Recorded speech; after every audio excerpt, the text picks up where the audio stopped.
Sir হয়ে গেছে, 20 টাকা দেন। মা মা আমার খিদে লাগছে, খেতে দাও। এই বাচ্চাটা। হ্যালো, হ্যাঁ, এতগুলো টাকা। এই শুনুন, আপনার টাকা পড়ে গেছে।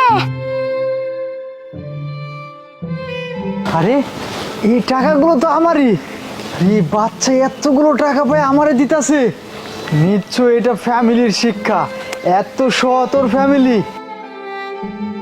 এই নেন আপনার টাকা। আরে বাবু, তুমি আমার এতগুলো টাকা পেয়ে দিছো।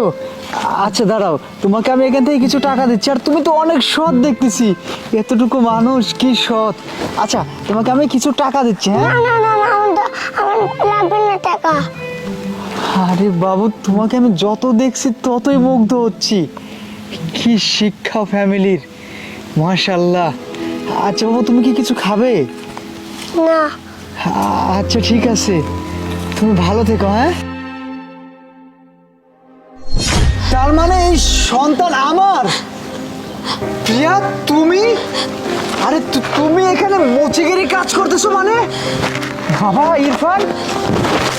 আচ্ছা প্রিয়া, আমি যে বিদেশ থাকতে যে টাকা পাঠাইতাম, এই টাকাগুলো কি হয়েছে? আর তোমরা রাস্তায় মুচগিরি করতেছো কেন? কি করব, তুমি তো দেশের বাইরে থাকতা, তোমাকে জানানোর কোনো সুযোগ আমার ছিল না। তোমার ছোট ভাই আর ছোট ভাইয়ের বউ আমাকে, তোমার সন্তানকে বাড়ি থেকে ঘাড় ধাক্কা দিয়ে বের করে দিছে। কিভাবে জানাবো তোমাকে? জানানোর কোনো উপায় আমার কাছে ছিল না। আর পেট তো জ্বালাতে হবে, বাচ্চাটাকে নিয়ে তো 2 বেলা 2 মুঠ খাইতে হইব, বাচ্চাটাকে তো মানুষ করা লাগবো।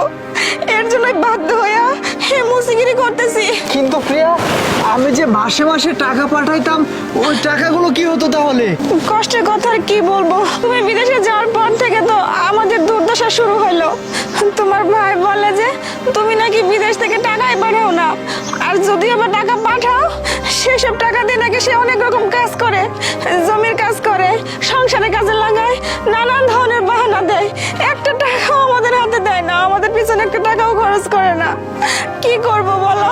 এরকম করতে করতে এক সময় বলতো যে তুমি নাকি কোনো টাকা পয়সা পাঠাও না, ফোন দাও না, আমাদের খোঁজ নাও না। আর একদিন তো আমাদের বাড়ি থেকে বাড়ি করে দিল। প্রিয়া, তুমি সব কি কইতাছো? তার মানে আমি যে প্রতি মাসে টাকা পাঠাইতাম, এই টাকা তোমার একটাও দেয় নাই না? আমি তোমার আর আমার পোলার জন্য এক্সট্রা ভাবে টাকা পাঠাইতাম। আমারে বলতো ভাই টাকা পাঠা, আমি ভাবিরে দিতাছি। ও বুঝতে পারছি, ওরা তার মানে তোমার একটা টাকাও দেয় নাই। আমি বিদেশে কত